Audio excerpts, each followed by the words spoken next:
वयाच्या 22व्या वर्षी त्याने इराकच्या पंतप्रधानांवर गोळ्या झाडल्या होत्या। आपल्या सैनिकांवर खुश झाला की तो त्यांना सोन्याच्या AK-47 बंदुका वाटायचा।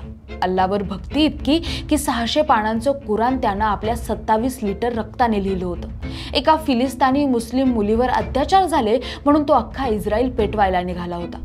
आपल्या विरोधात गेले आणि आपल्यापेक्षा मोठे झाले म्हणून त्याने त्याच्या दोन्ही मुलींच्या नवऱ्याला संपवून टाकलं होतं। इतकंच काय तर पेट्रोल आमचं तर त्याची किंमतही आम्हीच ठरवणार असा धमकीवजा इशारा त्याने महासत्ता असणाऱ्या अमेरिकेला दिला होता। आपल्या विरोधात गेलेल्या 22 जणांना त्यानं भर चौकात गोळ्या घालून ठार केले होते। जेव्हा कोर्टात त्याला फाशीची शिक्षा सुनावली गेली तेव्हा तो खदाखदा हसत होता। इतरांना फाशी देण्यासाठी जी जागा त्याने बनवली होती तिथेच त्याला लटकवण्यात आलं। इतकंच काय तर फाशी दिली तेव्हाही तो हसतच होता। जेव्हा त्याचा मृतदेह बाहेर आणला गेला तेव्हा लोक त्याच्यावर थुंकत होती। मंडळी, हा तो म्हणजे इराकचा एकेकाळचा हुकुमशाह। आज इराकमध्ये कुणी त्याला राक्षस म्हणतं तर कुणी हिरो, कुणी त्याला सनकी म्हणतं तर कुणासाठी तो इस्लामसाठी मरणारा राजा होता।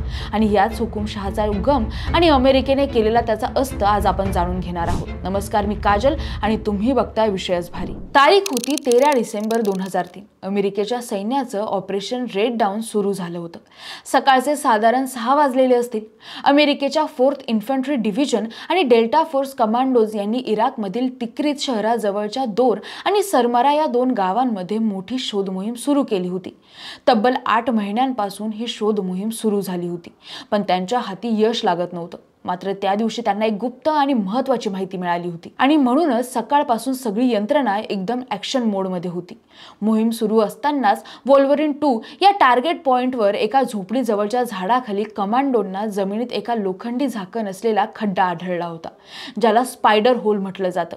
6 फूट लांब आणि 4 फूट खोल असलेल्या या खड्ड्यात एक टॉर्च, पाणी, कुराण आणि 2 AK-47 बंदुका होत्या। खड्ड्यावर लोखंडाचं झाकण होतं आणि आतून एखाद्याच्या खोकण्याचा आवाज येत होता। कमांडोंनी झाकण उघडलं आणि आत जे दिसलं ते पाहून क्षणभर सगळे स्तब्ध झाले। आत बसलेला होता एक दाढी वाढवलेला, थकलेला, गोंधळलेला म्हातारा। त्याच्या हातात कुराणाची प्रत होती। तो काहीच प्रतिकार करत नव्हता। सैनिकांनी त्याला सावधपणे बाहेर ओढून काढलं। त्या क्षणी तो म्हणाला, "I am Saddam Hussein, the president of the Iraq, and I am willing to negotiate." मात्र त्याला थेट उत्तर मिळालं, "president Bush send his regards." मंडळी, तो म्हातारा दुसरा तिसरा कोणी नसून तो होता इराकचा पंतप्रधान हुकुमशाह सद्दाम हुसेन अब्द अल मजीद अल तिक्रीत। पण मंडळी, या सद्दाम हुसेननं असं नक्की काय केलं होतं जे अमेरिकेनं त्याला शोधण्यासाठी सगळी यंत्रणा पणाला लावली होती? मंडळी, या प्रश्नाचं उत्तर जाणून घेण्यासाठी आपल्याला सुरुवातीपासून सुरुवात करावी लागेल आणि सुरुवात होते इराकच्या एका छोट्याशा गावातून। साल होतं 1937। इराकच्या तिक्रीत भागात एका छोट्याशा गावात अब्द अल मजीद नावाचा एक गरीब सुन्नी मुस्लिम गुराखी आपल्या बायको सुबा तुल्फा सोबत राहत होता। त्यांची परिस्थिती फार म्हणजे फार बेताची होती। रोजच्या 2 वेळच्या जेवणाचीही शाश्वती नव्हती। अशातच सुबा गर्भवती होती। काही महिन्यात तिला बाळ होणार होतं, पण बाळाच्या जन्माआधीच तिच्यावर एक भीषण आघात झाला। अब्द अल मजीदचं तिच्या नवऱ्याचं कॅन्सरमुळे निधन झालं। एकटी, गरोदर आणि दुःखाने कोसळलेल्या सुभाला वाटत होतं तिच्या आयुष्यावर काळं सावट पसरले, कारण याआधीही सुभाचा मोठा मुलगा कॅन्सरमुळे गेला होता। त्यामुळे आता पोटातल्या बाळावरही तिला संशय यायला लागला होता। तिच्या मनात भीती होती, तिला पोटातलं बाळ अपशकुनी वाटू लागलं होतं। या विचारांनी ग्रासून तिने या बाळाला मारायचं ठरवलं, पण कितीही प्रयत्न केले तरी त्या बाळाला काहीच झालं नाही आणि अखेर 28 एप्रिल 1937 रोजी त्या बाळाचा जन्म झाला। त्याला बघता क्षणी सुबा सगळे हेवेदावे विसरून गेली आणि त्या बाळाचं नाव ठेवण्यात आलं सद्दाम हुसेन। नवरा गेल्यानंतर सुबा तुल्फाची परिस्थिती फार बिकट झाली होती। त्यात मुलाची जबाबदारीही होतीच। म्हणून 1940ला 3 वर्षाच्या सद्दामला आपल्या भावाकडे बगदादला सोडलं आणि तिने गावी परत येऊन गावातल्या इब्राहिम हसन सोबत लग्न केलं। इकडे सद्दाम आपल्या मामा खेर अल्ला तल्फा सोबत राहू लागला। खेर अल्ला तल्फा इराकच्या आर्मीत कामाला होता।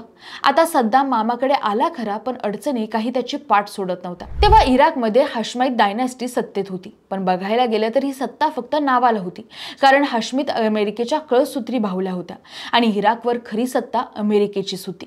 मग कळसूत्री बाहुल्या म्हणजेच इराक सरकार विरोधात इराक सैन्यात काहीतरी खलबत सुरू होती आणि 1941 मध्ये त्यांनी ही खलबत अंमलात आणत हाशमीत सत्ता उधळून लावली। पण एका महिन्यातच ब्रिटिशांनी त्यांच्यावर हल्ला केला आणि त्या सगळ्यांना अटक केली गेली। या सैनिकांमध्ये हुसेनचा मामा खेराला तल्फा सुद्धा होता। मामा जेलमध्ये गेल्यावर सद्दामची रवानगी परत त्याच्या आईकडे झाली। मात्र इकडे आल्यावर त्याच्या अडचणी अजून वाढल्या, कारण त्याचा सावत्र बाप त्याला भयंकर त्रास देत असे। त्याला काम करायला पाठवायचा, पैसे कमावून आणले नाही तर त्याला इथेच चोप द्यायचा। तो 10 वर्षाचा होईपर्यंत त्याचं आयुष्य अशाच हाल अपेष्टांमध्ये चालू होतं। पण 1947 मध्ये त्याचा मामा खेराला तल्फा जेलमधून सुटून बाहेर आला। जेव्हा ही बातमी सद्दामला कळली तेव्हा त्याने घर सोडलं आणि थेट बगदाद गाठलं। तिथे तो मामाच्या घरी राहू लागला। पुढे जाऊन मामाने त्याला शाळेत घातलं। दिवसभर सद्दाम शाळेत जायचा आणि रात्री सिगारेट विकायचा। हाच त्याचा दिनक्रम होता। पण या काळात त्याच्या मामाच्या विचारांचा पगडा त्याच्यावर खोलवर बसत होता। हाशमीद सरकार विरोधात त्याचा मामा खैरल्लाचं रक्त सळसळायचं आणि तेच उकळतं रक्त सद्दामच्याही अंगात उतरलं होतं। त्याच्या मामाप्रमाणे तोही सरकार विरोधात आंदोलनात सामील व्हायचा। सुन्नी पंथच त्याला सगळ्यात श्रेष्ठ वाटायचा आणि त्याचंही स्वप्न होतं की सर्व अरब देशांनी एकत्र येऊन एक मजबूत सत्ता प्रस्थापित करावी। तरुण रक्त, जिद्द आणि बंडखोरीची खुमखुमी त्याला स्वस्थ बसू देत नव्हती। त्याला इराकी आर्मीमध्ये भरती व्हायचं होतं, पण त्याचे सगळे प्रयत्न अयशस्वी ठरले। 1954 मध्ये कॉलेजमध्ये शिकत असताना 20 वर्षाचा सद्दाम हळूहळू कॉलेजमधल्या मुलांचा लीडर बनू लागला। बगदादमधल्या माफिया गँग्स आणि लोकल गुंडांशी त्याची जवळीक वाढू लागली। जेव्हा कधी आंदोलनं व्हायची तेव्हा सद्दाम आपल्या गुंड मित्रांना घेऊन जायचा आणि तिथे दंगे घडवायचा। हळूहळू सद्दाम बगदादमध्ये भाई म्हणून ओळखला जाऊ लागला। लोकांमध्ये त्याचा दबदबा वाढू लागला होता। दरम्यान दुसरीकडे सिरियामध्ये एक नवीन पक्ष स्थापन झाला होता। या पक्षाचं ध्येय होतं सर्व अरब राष्ट्रांना एकत्र करून एक संघ सत्ता उभारायची आणि ब्रिटिश अमेरिकन हस्तक्षेपाला जशास तसं उत्तर द्यायचं। त्या पक्षाचं नाव होतं अल बाथ अल अरबी अल इश्तराकी, ज्याचा अर्थ नव्याने जगणं होय। तोच पक्ष पुढे जगभर बाथ पार्टी म्हणून ओळखला गेला। बाथ पार्टी हळूहळू आपली शाखा अन्य अरब देशांमध्ये उघडायला सुरुवात केली होती। त्यातील एक शाखा इराकमध्ये सुरू झाली। कॉलेजमध्ये असताना सद्दाम ह्या पार्टीच्या विचारांनी प्रचंड प्रभावित झाला होता आणि ज्या क्षणी ही चळवळ इराकमध्ये पोहोचली तेव्हा सद्दामनं कसलाही विचार न करता कॉलेज सोडलं आणि तो थेट बाथ पार्टीमध्ये सामील झाला। या पार्टीचे आंदोलन असो की काही गुपित सभा असो, सगळं नियोजन सद्दामच बघायचा। त्याचा हे सतत पुढारी होऊन काम करणं बघून तो बाथ पार्टी लीडरचा खास माणूस झाला होता आणि हे लीडर्स पुढे जाऊन त्याच्या खांद्यावर मोठी जबाबदारी टाकणार होते। इराकी जनता हाशमीद सरकारला कंटाळली होती आणि दुसरीकडे बाथ पार्टी सुद्धा इराकी सरकार विरोधात आंदोलनं करत होती आणि परत एकदा इराकी आर्मीमध्येही brigadier Abdul Karim Qasim, colonel Abdul Salam Arif गुप्तपणे free officer म्हणून सरकार विरोधात एक ग्रुप चालवत होते। 14 जुलै 1958 रोजी फ्री ऑफिसर्स ग्रुपने इराकमध्ये सैनिकी उठाव केला। यामध्ये त्यांनी राजा फैजल दुसरा आणि पंतप्रधान नूरी अल सईद यांची हत्या केली। हाशमीद सरकार संपलं आणि अमेरिकेचे छुपे अधिकार पण। मग अब्दुल करीम कासिम याने स्वतःला इराकचा पंतप्रधान घोषित केलं, तर नूर अली उपपंतप्रधान झाला। बाथ पार्टीला हेच हवं होतं। त्यांनी सुद्धा फ्री ऑफिसर ग्रुपला पाठिंबा दिला। आता सगळ्यांना वाटत होतं की एक अरब राष्ट्र निर्माण होईल, मुस्लिम एकता येईल, पण झालं उलटच। बाथ पार्टीचं मुख्य स्वप्न होतं सर्व अरब देशांना एकत्र करून महासत्ता बनवायची, पण कासिमने स्पष्ट सांगितलं, मी पॅन अरब युनिटीला पाठिंबा देत नाही, इराक स्वतंत्र राहील। त्याने सिरियाशी एकत्र येणं नाकारलं। एकूण काय तर ज्यासाठी बाथ इराकमध्ये आली होती त्या गोष्टींवर कासिमने पाणी फिरवलं।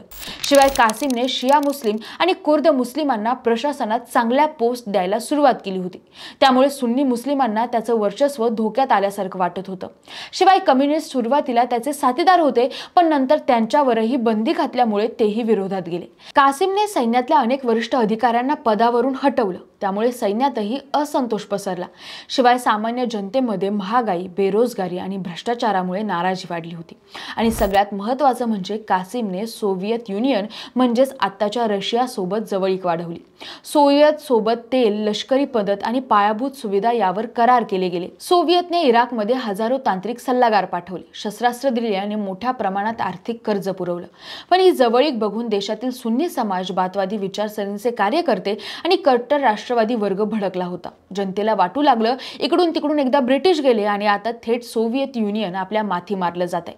कासिमचा रूसकडे झुकाव, कम्युनिस्ट पक्षाशी जवळीक आणि पॅन अरब युनिटीला विरोध यामुळे इराकी जनतेसहित बाथ पार्टी आणि उपपंतप्रधान अब्दुल सलाम आरिफ हे सगळेच कासिमच्या विरोधात गेले। दुसरीकडे अमेरिका सुद्धा नाराज झाली होती। आमची जागा आता रशिया घेतोय या भीतीमुळे CIA सक्रिय झालं। आश्चर्य म्हणजे CIAने बाथ पार्टीशीच हातमिळवणी केली। हो, तीच बाथ पार्टी जी कधी अमेरिकेच्या हस्तक्षेपाच्या विरोधात उभी होती. आणि मग कासिम विरोधात भयानक कट रचला गेला. त्याला हटवणं नव्हे तर थेट संपवणं हे ध्येय ठरवलं गेलं. आणि या मिशनसाठी खूप मोजके आणि महत्त्वाचे 7 लोक निवडले गेले. आणि त्या लोकांमध्ये एक नाव होतं सद्दाम हुसेन. इथेच पहिल्यांदा सद्दाम अमेरिकेच्या टचमध्ये आला होता. पण त्याला तसूभरही कल्पना नव्हती की पुढे जाऊन हीच अमेरिका त्याच्या जीवावर उठणार आहे. साल होतं 1959. बगदादच्या अल रशीद स्ट्रीटवर सद्दाम हुसेन आणि त्याचे 6 साथीदार कासिमच्या काफिल्याची वाट बघत बसले होते. कासिम तिथून जाणार होता. जसा कासिम तिथून निघाला तसा या 7 जणांनी गोळीबार सुरू केला. या गोळीबारात कासिमचा ड्रायव्हर मेला, पण तो वाचला. आणि एका रात्रीत 22 वर्षाचा सद्दाम इराकमधील मोस्ट वॉन्टेड बनला. सद्दामच्या स्वतःच्या पायावर गोळी लागली होती, तरीही तो जीवावर होत तिथून पळून गेला होता. आणि यात पळून जाण्यात त्याला मदत केली होती अमेरिकेच्या CIA आणि बाथ पार्टीने. आता हे आम्ही नाही तर इराकमधले काही डॉक्युमेंट म्हणतात. तिथे गेल्यावर त्याचं बाथ पार्टीत जोरदार स्वागत झालं, कारण त्याने बिग मिशनमध्ये भाग घेतला होता. पुढे इजिप्तला जाऊन त्यानं कायद्याचं शिक्षण घेतलं आणि राजकीय डावपेचांची काट टाकली. आता तो केवळ बंडखोर नव्हता तर डावपेचांचा उस्ताद झाला होता. इकडे इराकमध्ये CIA आणि बाथ पार्टीने पुन्हा एकदा मोठा उठाव केला आणि 14 फेब्रुवारी 1963 रोजी कासिमला अटक करण्यात आली. त्याला कोर्टात नेण्याऐवजी एका खोलीत घेऊन जाऊन त्याच्यावर थेट गोळ्या झाडण्यात आल्या आणि त्याचा मृतदेह टीव्हीवर दाखवण्यात आला. आणि पुढे अब्दुसलाम आरिफ इराकचा पंतप्रधान झाला आणि बाथ पार्टीचा नेता जनरल अहमद हसन अल बक्रला इराकचा प्रेसिडेंट बनवण्यात आलं. दुसरीकडे सद्दामचा वैयक्तिक आयुष्यातही बदल झाले होते. सद्दामने त्याच्या मामाच्या मुलीशी लग्न केलं होतं आणि इजिप्तमध्ये राहून तो बाथ पार्टीला मजबूत करत होता. जेव्हा कासिमची हत्या झाली तेव्हा तो आपल्या कुटुंबासोबत परत इराकला आला. पण बाथ पार्टीत अजूनही त्याचं स्थान युवक नेता एवढंच होतं. पण हळूहळू त्याने बाथ पार्टीत स्वतःला सिद्ध करून गुप्तचर यंत्रणेचा ताबा घेतला. या गुप्तचर यंत्रणेचं काम होतं जो कोणी बादच्या विरोधात जाईल त्याला संपवायचं. मग ते प्रशासनातले अधिकारी असो व जनता, सगळ्यांना भर चौकात मारलं जाईल. आणि ह्या कामात सद्दाम सगळ्यात क्रूर माणूस म्हणून ओळखला जाऊ लागला होता. सद्दाम हळूहळू एक नेता म्हणून उदयास येत होता. पण इथेच माशी शिंगली आणि बादच्या मेन नेत्यांसहित त्याला जेलमध्ये टाकण्यात आलं. आणि याला कारण होतं आरिफ. 1963 मध्ये कासिमच्या मृत्यूनंतर इराकमध्ये सत्तेची सूत्र अब्दुसलाम आरिफ आणि जनरल अहमद हसन अल बक्र यांच्या हातात गेली. पण ही सत्ता एकत्र टिकणार नव्हती. आरिफला वाटायचं की बाथ पार्टी ही अमेरिकेविरोधातील खोट्या राष्ट्रवादाची मुखवटा घालून सत्ता लाटणारी टोळी आहे. या दोघांमधले मतभेद इतके वाढले की आरिफने 1963च्या अखेरीस अल बक्रला प्रेसिडेंट पदावरून हटवलं आणि बाथ पार्टीवर बंदी घातली आणि त्याच्या मर्जीतल्या नेत्यांना इराकचा पंतप्रधान बनवलं. पण बाथ पार्टीचा तात्पुरता पराभव झाला आणि अब्दुसलाम आरिफने सत्ता काबीज केली. तरी बाथवाद्यांनी हार मानली नव्हती. त्यांनी पुन्हा एकदा संघटना मजबूत करायला सुरुवात केली आणि त्यामध्ये सर्वात महत्त्वाची भूमिका होती सद्दाम हुसेनची. 1966 मध्ये जेलमधून सद्दाम एखाद्या फिल्मी स्टाईलने पळाला आणि ते टिकरीतमध्ये लपला. काही दिवसांनी तो सिरिया मार्गे इजिप्तला पोहोचला. तिथे त्याने बादच्या निर्वासित गटात पुन्हा प्रवेश घेतला. तिथूनच सद्दामने स्वतःचं राजकीय पुनरागमन आखायला सुरुवात केली.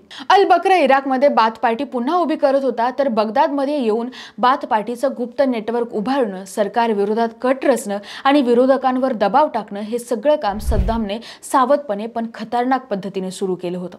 त्याला नको तेवढा झगमगाट नको होता, पण सगळ्या हालचालींचं सूत्र त्याच्या हातात होतं आणि आता तो बेथ पार्टीचा मेंदू बनला होता. 1968 मध्ये जेव्हा बाथ पार्टीने पुन्हा एकदा सत्ता हस्तगत केली तेव्हा अल बक्र पुन्हा पंतप्रधान बनला, पण फक्त नावापुरता. कारण खऱ्या अर्थाने सत्ता आणि नियंत्रण उपपंतप्रधानाच्या हातात होतं आणि हा उपपंतप्रधान होता 31 वर्षाचा सद्दाम हुसेन. बाथ पार्टीने 1968 मध्ये पुन्हा सत्तेवर येताच एक गोष्ट स्पष्ट केली. 1963 सारखी चूक त्यांना परत होऊ द्यायची नव्हती. यावेळी त्यांनी सत्ता फक्त मिळवली नाही तर ती मुठीत घट्ट बंद करून ठेवली. सद्दाम हुसेनच्या मते सत्ता टिकवायची असेल तर भीती निर्माण करावी लागेल आणि त्यामुळे त्याने थेट इंटेलिजन्स आणि इंटरनल सिक्युरिटीसाठी स्वतंत्र यंत्रणा उभी केली. या यंत्रणेचं नाव होतं अल मुखब्बरत अल इराकिया. या गुप्तचर संस्थेचं मुख्य काम एकच होतं. कोणीही सरकार विरोधात बोललं, संशयही आला की त्याला एकतर तुरुंगात टाकायचं नाहीतर डायरेक्ट संपवायचं. कोणी सद्दामच्या विरोधात सभा घेतली तर तो रात्रीच्या अंधारात गायब व्हायचा. इतकंच नाही, स्वतःच्या पक्षातला नेता जास्त लोकप्रिय झाला तर त्याला सेवानिवृत्त केलं जायचं नाहीतर थेट तुरुंगात टाकलं जायचं. ही संस्था इतकी निर्दयी आणि शिस्तबद्ध होती की भाऊ, मामा, मित्र, अधिकारी कुणालाही सोडलं जायचं नाही। या संस्थेखाली त्याने वेगवेगळ्या विभागांची निर्मिती केली होती, जसे की स्पेशल सिक्युरिटी ऑर्गनायझेशन, जी फक्त सद्दाम आणि त्याच्या कुटुंबासाठी काम करत असे। दुसरी होती जनरल सिक्युरिटी डायरेक्टोरेट, जी देशातल्या सामान्य नागरिकांवर नजर ठेवत असे आणि कोणतेही सरकार विरोधी बोलणं लगेच टिपत असे। तर मिलिटरी इंटेलिजन्स डायरेक्टोरेट, जी लष्करातल्या बंडखोर किंवा विरोधकांना पकडत असे। मुखबरत इतकी प्रभावी आणि निर्दयी होती की दुसऱ्या देशात पळून गेलेल्या विरोधकांनाही शोधून मारलं जात होतं। एकूण काय तर ही संस्था म्हणजे फक्त गुप्तचर नाही, तर सद्दामचा पसरलेला सावलीसारखा दहशतीचा हात होता। दुसरीकडे 1979 मध्ये सद्दाम हुसेनने अत्यंत योजनाबद्ध पद्धतीने आपले राजकीय गुरु आणि राष्ट्राध्यक्ष अहमद हुसेन अल बक्र यांना सत्तेवरून दूर केलं।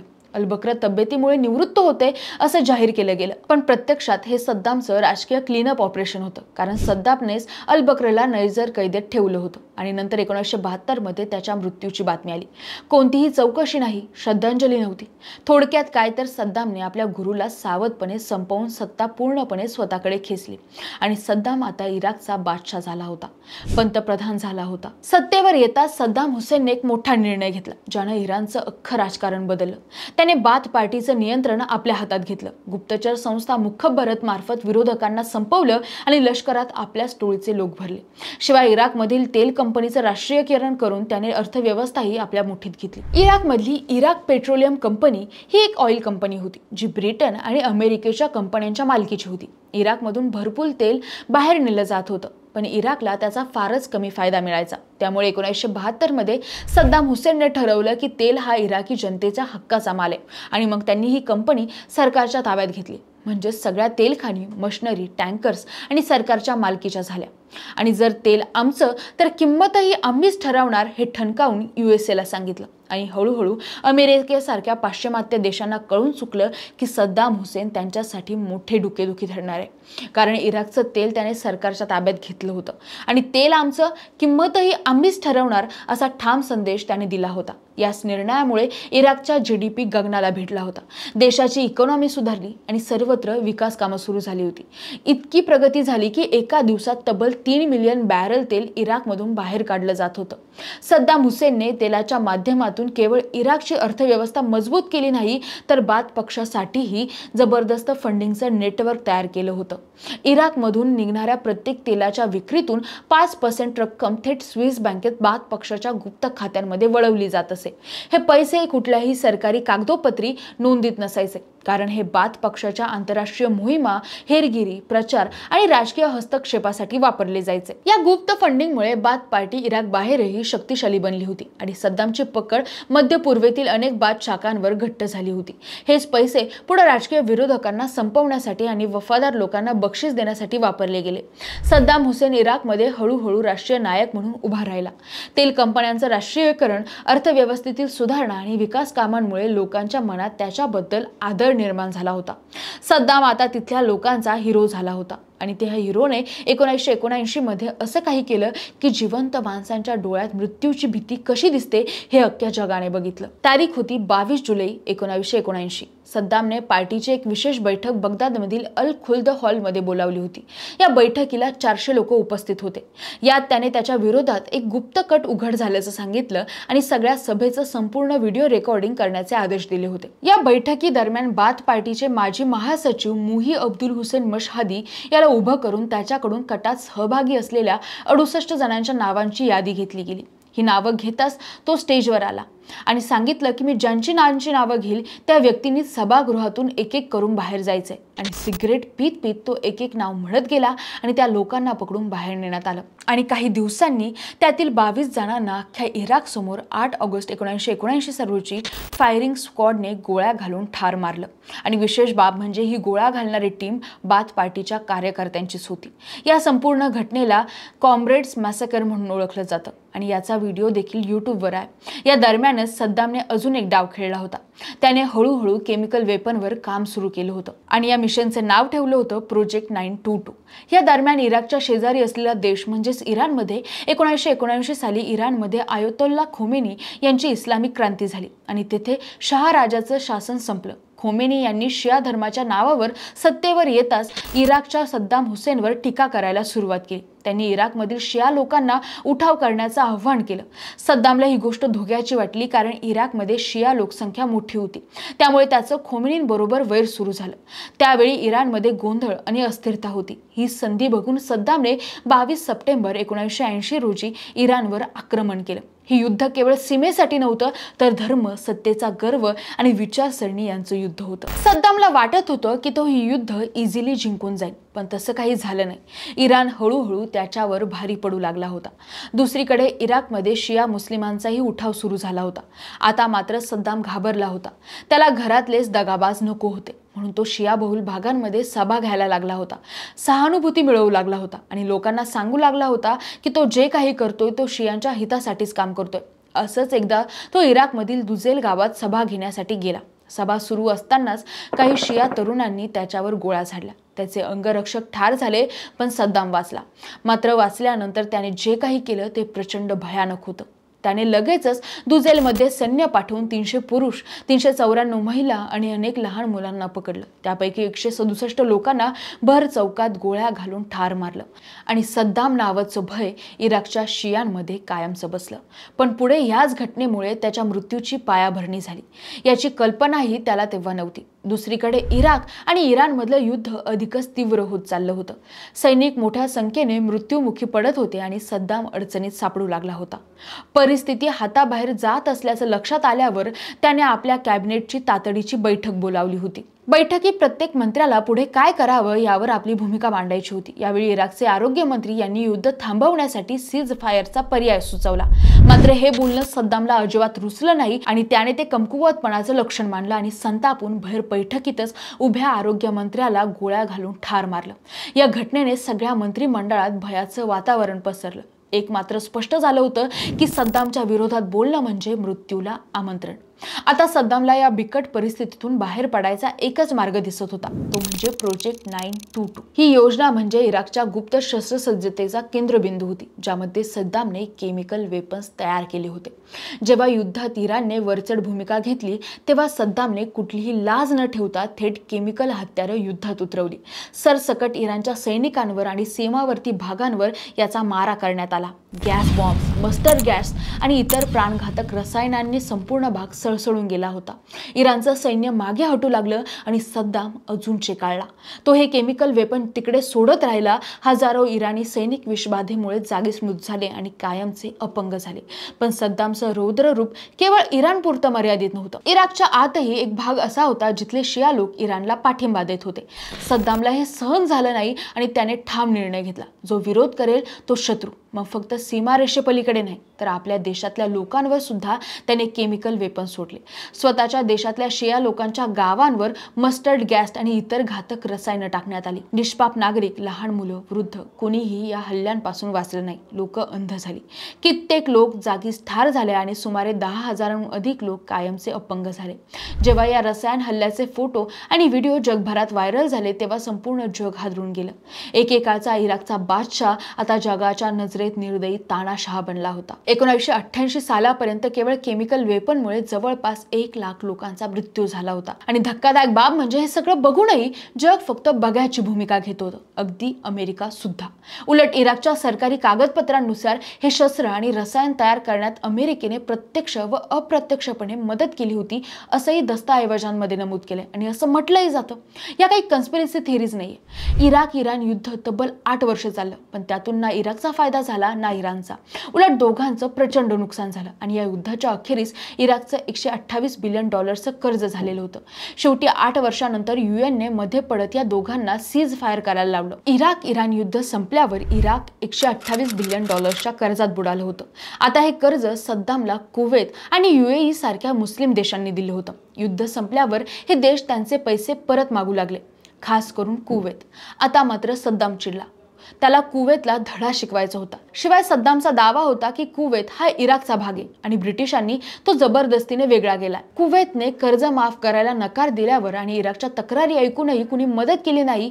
महत्त्वाचं म्हणजे अमेरिकेने आधीच सांगितलं होतं की कुवेतवर चालून जाऊ नको, पण सद्दामने कुणाचंच ऐकलं नाही आणि 2 ऑगस्ट 1990 रोजी सद्दामने कुवेतवर थेट सैन्य घातलं. काही तासातच कुवेत ताब्यात घेतलं गेलं. इथूनच सुरू झाला गल्फ वॉर. अमेरिकेची डोकेदुखी आता जखम बनत चालली होती. त्यांना काहीही करून जखम भरून काढायची होती आणि ही जखम म्हणजे सद्दामचे न थांबणारे अमानुष कांड. सद्दाम हुसेनने 1990 मध्ये कुवेतवर कब्जा केला. कुवेत हा छोटा पण तेलाने श्रीमंत देश होता. हे बघून अमेरिका आणि इतर देश घाबरले, कारण त्यांना वाटलं होतं की सद्दाम आता अख्ख्या खाडीवर ताबा मिळवेल. अमेरिकेने त्याला कुवेतमधून माघार घे म्हटलं होतं, पण त्याने ऐकलं नाही. म्हणून मग अमेरिका आणि इतर 34 देशांनी मिळून ऑपरेशन डेझर्ट स्टॉर्म सुरू केलं. यांचा उद्देश एकच होता, कुवेत मुक्त करणं आणि सद्दामला थांबवणं. हे ऑपरेशन सक्सेसफुल झालं आणि सद्दाम थांबला. पण त्याने आपल्या देशात असं दाखवलं की ही युद्ध सुद्धा मी जिंकलो. आणि पुढे आपली सुप्रमसी दाखवण्यासाठी त्याने तब्बल 27 लिटर स्वतःचं रक्त काही वर्षात देऊन 600 पानांचं कुराण लिहून घेतलं होतं.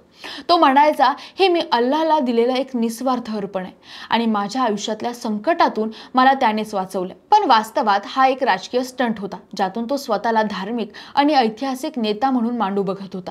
अनेक मुस्लिम धर्मगुरूंनी यावर नाराजी व्यक्त केली, कारण रक्त हे अपवित्र मानलं जातं आणि पवित्र कुराण रक्ताने लिहिणं ही इस्लाममध्ये निषिद्ध गोष्ट आहे. तरीही सद्दामने हे करून दाखवलं आणि त्या ग्रंथाला द ब्लड कुराण म्हटलं गेलं. दुसरीकडे इराण युद्धानंतर सद्दाम हुसेनचं सरकार आधीच $128 बिलियन कर्जात बुडालं होतं. त्यात कुवेतवर आक्रमण केल्यामुळे अमेरिका आणि UN इराकवर कडक आर्थिक निर्बंध लादले. या निर्बंधांमुळे तेल विक्री ठप्प झाली, जे इराकच्या अर्थव्यवस्थेचा मुख्य स्रोत होते. देशात अन्नधान्य, औषधं आणि दैनंदिन वस्तूंचा तुटवडा सुरू झाला. गेल्या 10 वर्षातील पैसा काहीच विकत घेऊ शकत नव्हता. इतकी महागाई वाढली होती.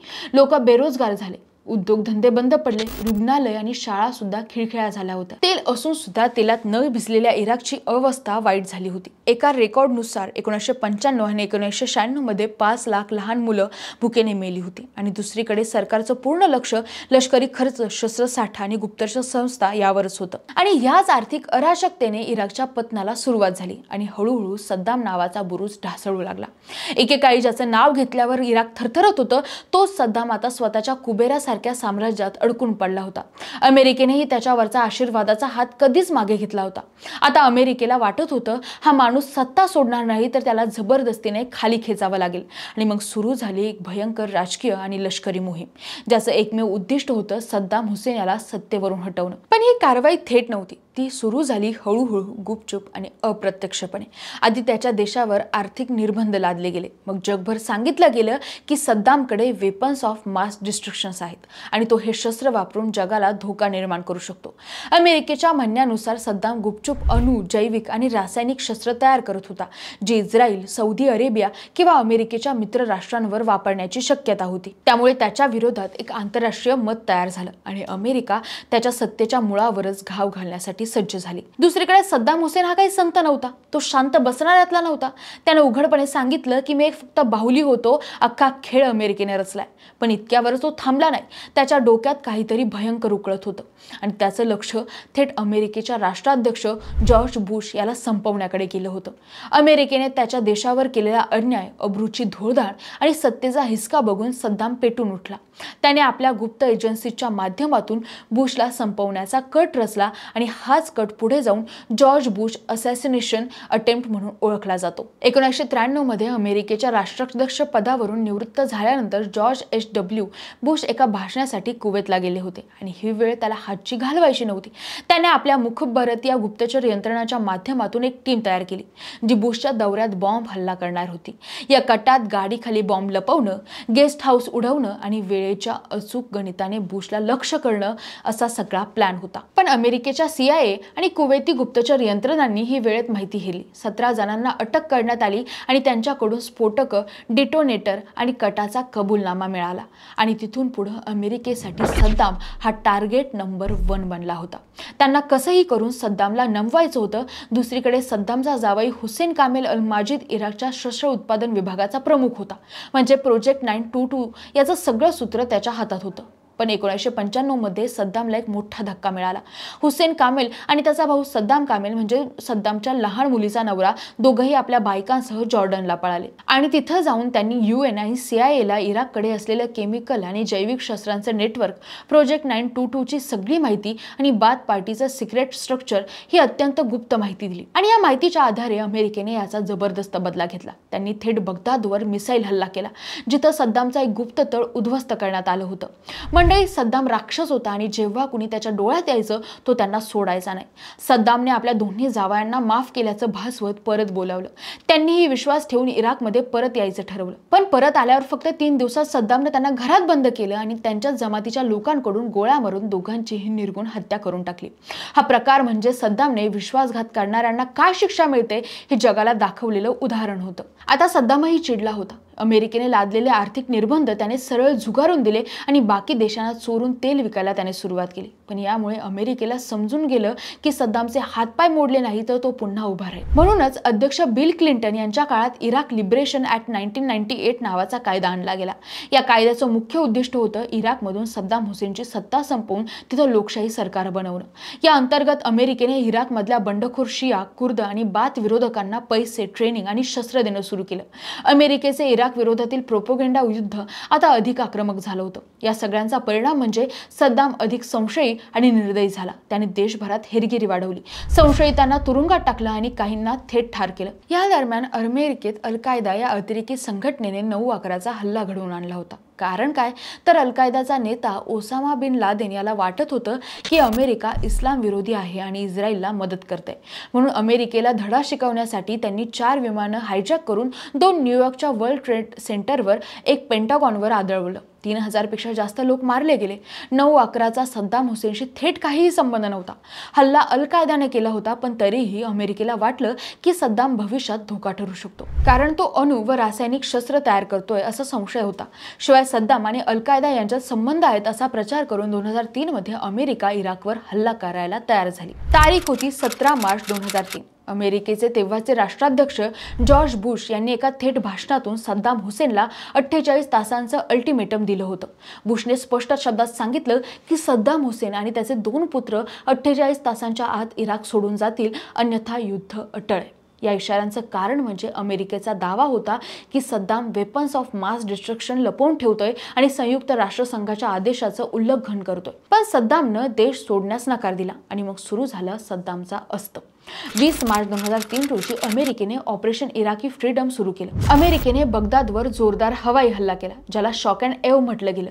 म्हणजे अशी युद्धनीती की जोरदार तुफानी आणि अचानक हल्ला करायचा की समोरचा राष्ट्र, त्याचं सैन्य गोंधळून जातील आणि भयभीत होतील आणि लढाईच्या आधीच मानसिकरित्या हरतील. अमेरिकेने एका रात्रीत हजारो बॉम्ब, मिसाईल आणि हवाई हल्ले केले. त्यामुळे बगदादचं अख्खं आकाश पेटलं होतं. हे सगळं सुरू असताना इराकचा बादशाह सद्दाम हुसेन तोंड घशी पडला होता. 2003 मध्ये अमेरिकेचा शॉक अँड एव सुरू झाल्यानंतर सद्दाम हुसेन कुठेच दिसत नव्हता आणि इराकच्या टीव्हीवर त्याची एक व्हिडिओ क्लिप सारखी येत होती. त्यात तो लढण्याचं आव्हान करत होता. पण लोकांना माहित होतं हे व्हिडिओ जुने आहेत आणि प्रत्यक्षात सद्दाम पसार होता. त्याने आपल्या अनेक डुप्लिकेट्स तयार केले होते जे लोकांमध्ये दिसायचे, पण खरा व्यक्ती कुठे आहे हे कुणालाही समजत नव्हतं, अमेरिकेला सुद्धा नाही. कारण खरा सद्दाम तिक्रीत जवळ आपल्या गावातल्या एका शेतात लपून राहत होता, एका झाडाखाली जमिनीत खोदलेल्या स्पायडर होलमध्ये, जिथे ना खिडकी होती ना दरवाजा, फक्त एक लोखंडाचं झाकण. तिथं तो एकटा बसलेला होता. जवळ अन्न, पाणी, कुराण आणि 2 AK-47. जवळपास 8 महिने तो तिथे लपून होता. पण शेवटी एका विश्वासघातानं तो सापडला. सद्दामच्या नातेवाईकांपैकीच एकाने अमेरिकन फौजांना गुप्त माहिती दिली आणि मग 13 डिसेंबर 2003 रोजी सकाळी 6 वाजता ऑपरेशन रेड डाऊन सुरू झालं आणि सद्दाम अखेर सापडला. सद्दाम हुसेनला अमेरिकन फौजांनी स्पायडर होलमधून बाहेर काढल्यानंतर तातडीनं ताब्यात घेऊन एका गुप्त ठिकाणी नेलं. त्याची DNA चाचणी घेण्यात आली, ओळख पटली आणि मग त्याला इराकमध्येच कैदेत ठेवण्यात आलं. अमेरिका त्याला इराक सरकारच्या हवाली करत होती, पण केवळ जगापुढे दाखवण्यासाठी. प्रत्यक्षात सगळी सूत्र अमेरिकेच्याच हातात होती आणि हाच होता सद्दामसाठी सर्वात मोठा अपमान. एकेकाळी ज्याच्या नावाने लोक थरथरायची, तोच आता साखर चिखलदंड घातलेला कैदी बनून बंद खोलीत बसलेला होता. 2005 मध्ये इराकी ट्रायब्युनल कडून त्याच्यावर खटले चालू झाले. लाखो लोकांच्या मृत्यूला कारणीभूत असलेल्या सद्दामवर शेवटी दुझेल हत्याकांड प्रकरणात आरोप ठेवण्यात आला आणि तिथे त्याने शिया लोकांवर अमानवी अत्याचार केले होते. मात्र प्रत्येक खटल्यात त्याचं एकच म्हणणं होतं, हे सगळं अमेरिकेचं कारस्थान होतं आणि अनेक महिने चाललेल्या खटल्यानंतर 5 नोव्हेंबर 2006 रोजी सद्दाम हुसेनला फाशीची शिक्षा सुनावण्यात आली आणि अखेर 30 डिसेंबर 2006 रोजी ईदच्या आदल्या दिवशी सकाळी 6 वाजता त्याला लटकवण्यात आलं. आणि तेव्हाही सद्दाम हसतच होता आणि फक्त हसत नव्हता तर क्रूर आणि अमानवी हसत होता. मंडळी, इराकच्या ह्या तानाशाहाचा उगम असतं तुम्हाला कसा वाटला कमेंट करून नक्की सांगा आणि जगभरातल्या कुठल्या तानाशाहाबद्दल तुम्हाला अजून जाणून घ्यायला आवडेल आम्हाला कमेंट करूनही सांगा आणि सोबतच विश्वासभरला सबस्क्राईब करायला विसरू नका. धन्यवाद.